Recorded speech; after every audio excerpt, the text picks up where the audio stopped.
ufite imboro nini umugore akagira igituba gito, hari systeme bashobora gukora imibonano umwe adakomerekeje undi, umwe atananije undi.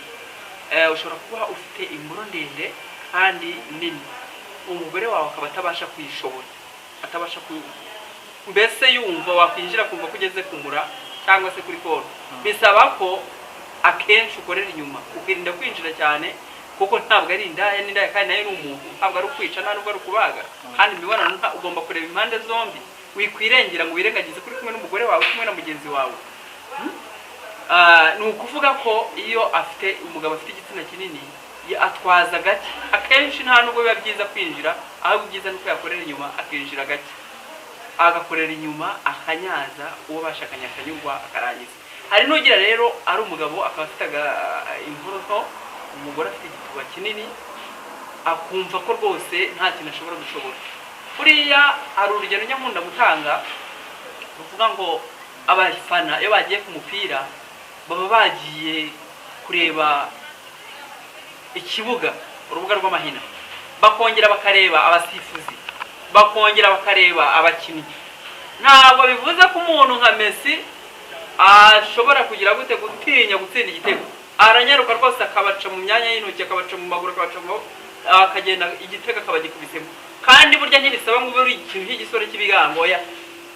Imboro ntoya irarongora, umugore akanyurwa bakamunyaza akinjira. Bisaba ko ugomba kuba wateguye umuntu, yaba imboro nini, bitewe n'imitegurire y'aba. Aravuga ati ngewe simbishobora. Hariho n'abagore nabo babyara bagakomeza bakarangara, kwegerana bikagorana. Tugira imiti yo kwicaramo, umuntu akegerana agafatana. Hari na position abenshi ugasanga umuntu aravuga ati ndifuza ko wegeranye ibibero, umuntu aba amaze ubutakimwumva. Hari imiti dutanga, umuntu akicaramo akegerana agakora imibonano yumva. Ubundi ni byiza ko umugore yumva imboro kuri mu gituba, cyangwa se umugabo akumva ko imboro ye rwose akayumva neza kuri mu gituba byegeranye, atari ibintu byo kumva ko ntacyo wumva. Iyo ntacyo wumva ntabwo urangiza, nta n'uburyohe.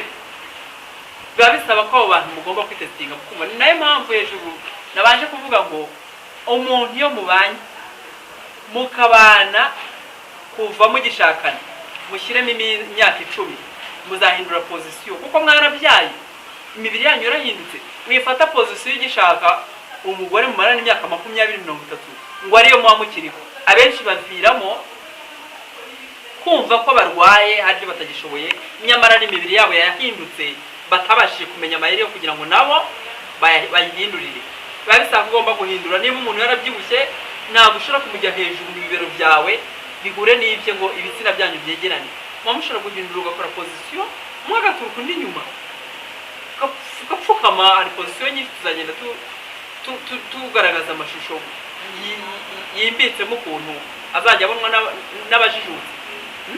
Noneho yaba abyibushye, inda niba yaraje, nawe ufite inda, ntabwo ibyo bintu byahura. Ariko abantu bakitwaza ngo si ibishobora. Iyo mbikoze ndananirwa. Hari n'abandi batazi kurongora.